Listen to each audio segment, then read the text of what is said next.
for the most part, how we stand the ball is very, very good. Just a little bit of spine angle lean there just to help you get. I think it just helps your right shoulder get in a better position and let your right arm fold effectively rather than doing it sort of funky chicken kind of move. Okay, this one on the left hand side. Okay, if we sort of go through this sort of swing here now, as you start going back, there you go. So this is good. Okay, and this is good. Okay, basically the same position there, side by side. Okay, one of these goes 200 yards, one of them's top 30. And I want to show you the difference between the two. And this is why your game, I suppose, in a nice way, is almost fragile and potential to get this thing, okay? And the knob shot, okay, that you sort of off the heel. So this is fine. We're still kind of a little bit flat, but sort of on plane there. Still the same, yeah? Almost like spot the difference now. There's nothing different at all. They are the different moves, I promise you, okay? So that's good. That's good. Now, this one on the left hand, well, I'm going to go to the position to see if you notice the difference, okay? So,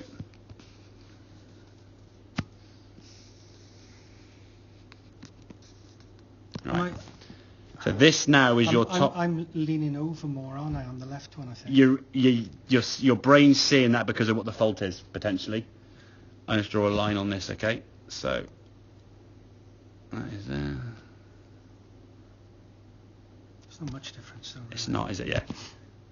But the problem is, that is playable. What we'd want to do is get it more, green line, more that way. So if you get it here, you can hit a good shot because the club can kind of come down now. You get back into a good slot. Club comes in here. Arms are again more relaxed from the shoulders, okay? And you strike it really well. This one here now being steep. The club, now your arms have got to start working out more to flatten the club. And then your arms now are all like, this tucked up. So if we look at these positions here now, if I go back down to impact there, your arms are that way, where your arms on this one are out. Now again, without the arrows on that, they wouldn't look that different. But this is what I'm saying. This is why this is a functional move.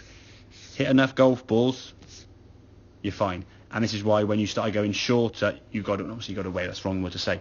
By going shorter, it eliminated the potential of the twirl. Yeah. But obviously, if you get to a situation where you get here now, and maybe again just sort of reading between the lines, as you get to 13, you're more warmed up. Now the swing got long, and you started getting to this sort of like twippy over the top. Is that not all crouched in when on with backswing? It's just a little bit too fair to be fair, but that's sticking up there now.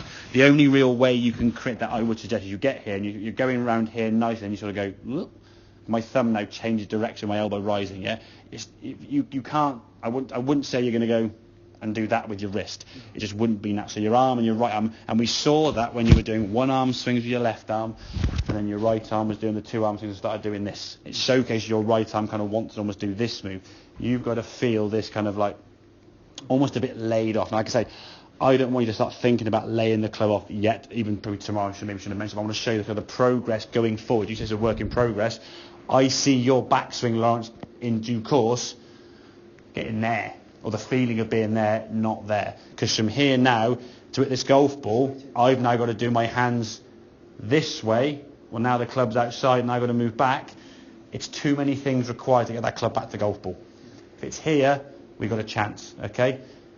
If you get on a sort of better swing plane here now, it can come down. So when you go shorter, it doesn't tip beyond that kind of vertical line.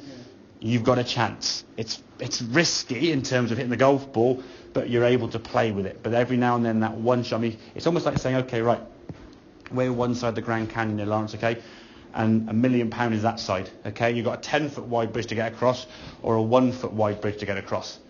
I know what I'm choosing. Now, if it's the 1-foot wide bridge, you could still potentially do it, and if it was £1 million, you'd probably try your hardest, but it wouldn't take a lot to fall off a long way down. The 10-foot wide bridge, i.e. a better backswing, you've got more potential to hit the ball straighter. It just takes away that potential disaster tee shot, the knobbly one through your left foot there, or the tee shot on the first of it, whatever it may be. So if you can get that set up better and feel the arms swishing this way, I would say probably in a couple of weeks, get the setup, get your arms feeling more comfortable, get that thought sort of embedded, so you're not overthinking it.